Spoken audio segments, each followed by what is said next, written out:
भगवान शिव के निवास कैलाश पर्वत को अनसुलझे रहस्यों का पर्वत कहा जाए तो गलत नहीं होगा। प्रकृति के अनेक गूढ़ रहस्यों को उजागर करने वाला विज्ञान भी कैलाश के रहस्यों पर से पर्दा उठाने में पूरी तरह सफल नहीं हुआ। शायद कैलाश की रहस्यमयी शक्तियां नहीं चाहती हैं कि विज्ञान इस दिव्य शिखर तक पहुंचे जहां भगवान शिव सपरिवार विराजते हैं। ये सच है कि कैलाश के शिखर पर कोई नहीं पहुंच पाता है, लेकिन अपवाद रूप 11वीं सदी में एक तिब्बती गुरु कैलाश के शिखर पर पहुंचे भी और वापस भी आए।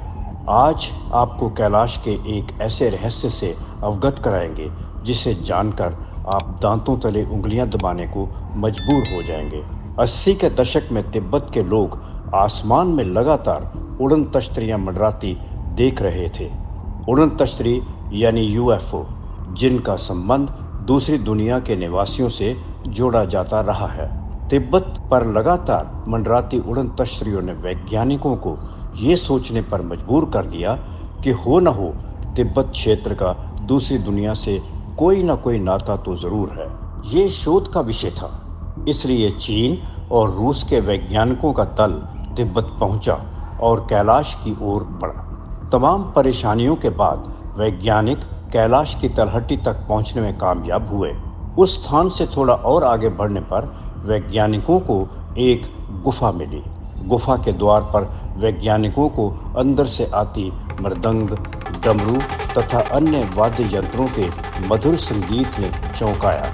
वैज्ञानिकों ने गुफा में प्रवेश किया तो 70 से 80 मीटर आगे जाने पर उन्हें कुछ प्राचीन मानव कंकाल मिले।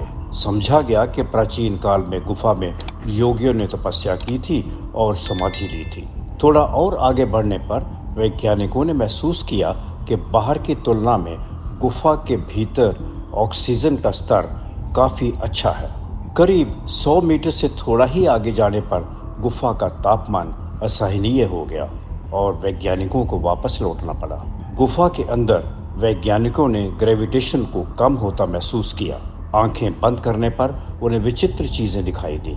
जब वैज्ञानिक गुफा के और अंदर नहीं जा पाए तो उन्होंने एक रोबो को भेजा, लेकिन वो भी 100 मीटर तक जाने के बाद बेकार हो गया। यही हाल प्रोब और ड्रोन का भी हुआ। संभवतः गुफा की तेज गर्मी और चुंबकत्व के कारण तमाम प्रयास निष्फल हुए। शोध के इस प्रयास के बाद गुफा के प्रवेश द्वार को एक चट्टान से सील कर दिया गया और गुफा का रहस्य उजागर नहीं हो सका। हाँ, वैज्ञानिक ये तो जरूर जान पाए कि गुफा सैकड़ों मील लंबी है। यूएफओ का तिब्बत के आकाश में कैलाश के आसपास मंडराना उस धारणा को पुष्ट करता है जिसके अनुसार कैलाश एलियंस द्वारा निर्मित एक पिरामिड है। ऐसा भी कहा जाता रहा है कि कैलाश एक खोखला कहें या वैक्यूम पिरामिड है जो 100 से अधिक छोटे छोटे पिरामिडों से घिरा हुआ है। मान्यता तो ऐसी भी है कि कैलाश पिरामिड शायद एक ऐसी उन्नत सभ्यता द्वारा बनाया गया था जो ऊर्जा और समय को नियंत्रित करने के तरीके जानती थी। आश्चर्य होगा जानकर कि यहाँ समय शेष दुनिया से 5 गुना तेज चलता है। सचमुच कैलाश रहस्यों का पर्वत है। कैलाश पर्वत के उपग्रह चित्र से पता चलता है कि कैलाश हिमालय का छाया पक्ष मुस्कुराते हुए भगवान शिव के चेहरे जैसा है। एक रहस्य ये भी है कि जब पर्वत पर बर्फबारी होती है तो पर्वत पर चित्र ओम स्पष्ट रूप से उभरता है। इतना ही नहीं, जब सूर्य अस्त हो रहा होता है उस समय पर्वत पर जो छाया पड़ती है वो पवित्र स्वास्तिक चिन्ह की तरह होती है।